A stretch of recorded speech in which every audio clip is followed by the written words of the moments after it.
Hello, আসসালামু আলাইকুম। আজকে আপনাদের আমি গরুর মাংসের অন্যরকম একটা কাবাব বানিয়ে দেখাবো। যেহেতু সামনে কুরবানি ঈদ চলে এসেছে, সে কারণে ঘরে সবারই গরুর মাংস কম বেশি থাকবে। চাইলে আপনারাই এই আইটেমটি বানিয়ে ফেলতে পারবেন। তার জন্য প্রথমে আমি 200 গ্রাম গরু মাংস নিয়েছি, শুধু সলিড মাংসটুকু নিব। এবং আমি একটু থেতলিয়ে তারপর ব্লেন্ড করে নিয়েছি। ডাইরেক্ট ব্লেন্ড করে নিয়ে অনেক সময় ব্লেন্ডারে ক্ষতি হয়ে যায়। এখন আমার ব্লেন্ড করা শেষ। আমি পেঁয়াজ কুচি দিয়ে দিচ্ছি 1 কাপের মতো। বাকি মশলাগুলো এখন দিয়ে দিব।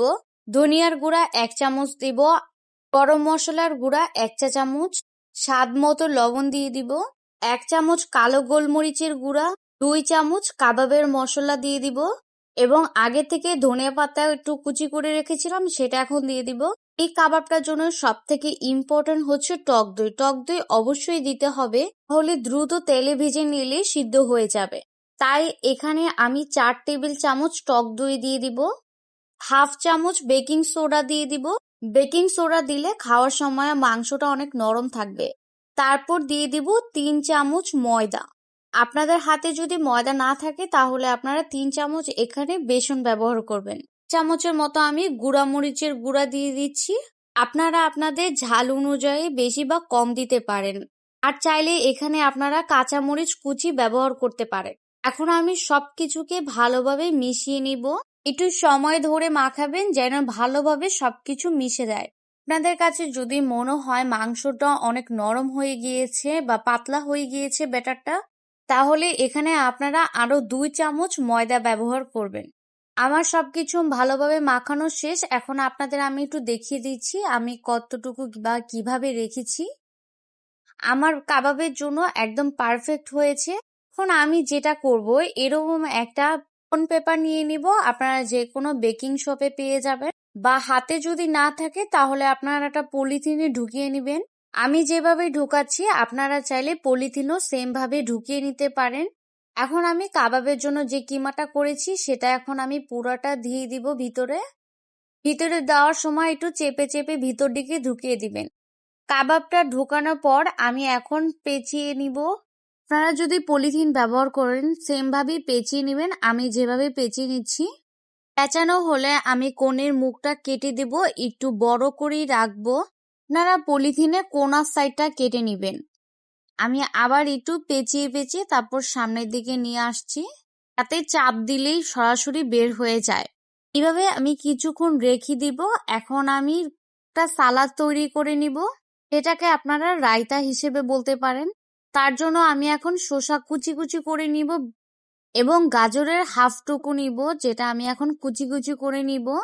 এই সালাডটা হাত দিয়ে কুচি কুচি করা থেকে গ্রেটার দিয়ে কুচি কুচি করে নিলে অনেক ভালো হয়। আমার সালাদের জন্য শসা এবং গাজর কাটা শেষ। এখন আমি বাটিতে তুলে নিব। এই সালাডটা এত মজা হয়ে থাকে যা আপনারা যখন তখনই খেতে পারেন।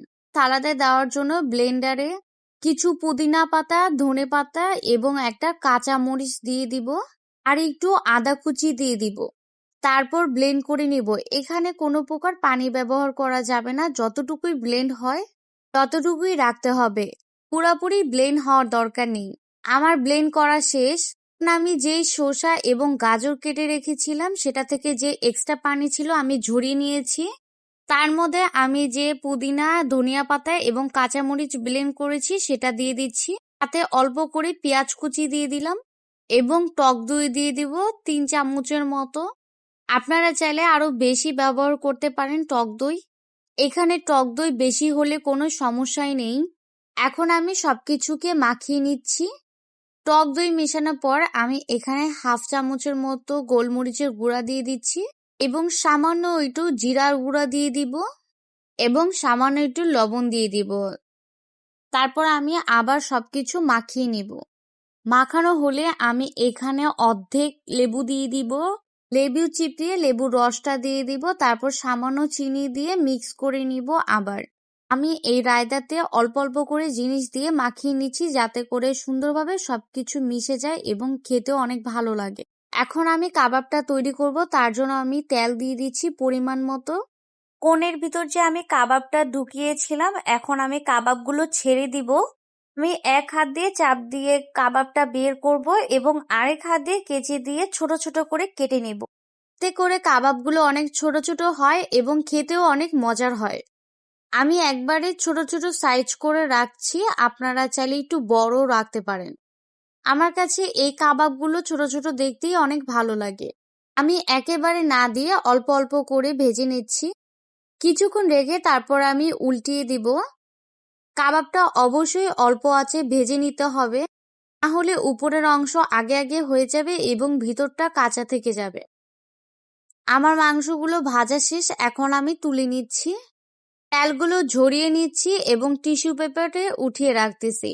বাকি কাবাবগুলো আমি সেম ভাবে দিয়ে দিব। এক হাত দিয়ে ছেড়ে দিব এবং আরেক হাত দিয়ে কেটে কেটে দিব। কাবাবগুলো ছেড়ে দেওয়ার পর কিছুক্ষণ রেখে দেন আমি উল্টিয়ে দিব। তো সামনে কোরবানি ঈদ চলে এসেছে, তা আপনারা অবশ্যই এই কাবাবটি ঘরে বসে ট্রাই করবেন। এই কাবাবটি খেতে এত মজা হয়, আপনারা বানিয়ে খেলেই বুঝতে পারবেন। আমার ভাজা শেষ হয়ে গিয়েছে, এখন আমি সবগুলো তুলে নিব। এই কাবাবটা আমি একটা পরোটার সাথে খাবো, জন্য আমি একটা পরোটা ভেজে নিচ্ছি। পরোটা আমি ঘিয়ে ভেজে নিব, এতে করে টেস্টটা আরো বেড়ে যাবে। আপনারা চাইলে এইভাবে আপনাদের বাচ্চাদের টিফিনই দিতে পারেন। পরোটার সাথে কাবাব দিয়ে দিবেন, বাচ্চারা খুব আরামে এবং মজা সহকারে খেয়ে নেবে। আমার পরোটাও ভাজা শেষ, এখন আমি আপনাদের দেখাচ্ছি আমার কাবাবটা কত সুন্দর হয়েছে। এই ছোট ছোট কাবাবগুলো খেতে যেমন মজা, দেখতেও তেমন অনেক সুন্দর। আপনারা চাইলে এই কাবাবটা শুধুও খেতে পারেন অথবা আমার মতো শর্মা বানিয়ে খেতে পারেন। আমি রুটিতে এখন কাবাবগুলো দিয়ে দিব। কাবাব দেওয়ার পর আমি যে রায়তাটা বানিয়েছিলাম সে রায়তাটা এখন দিয়ে দিব। রায়তাটা একটু বেশি করে দিয়ে দিচ্ছি, যেহেতু আমার রায়তাটা অনেক পছন্দের। রায়তা দেওয়া শেষ হলে আমি দুপাশ থেকে রুটিটাকে এখন ভাঁজ করে নিব। ভাঁজ করে পেপারে আমি পেঁচিয়ে নিব।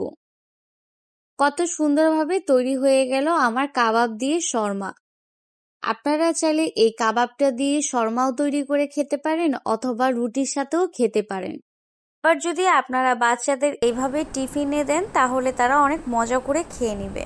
ভালো লাগলে অবশ্যই সাবস্ক্রাইব করবেন এবং লাইক দিবেন। আল্লাহ হাফেজ।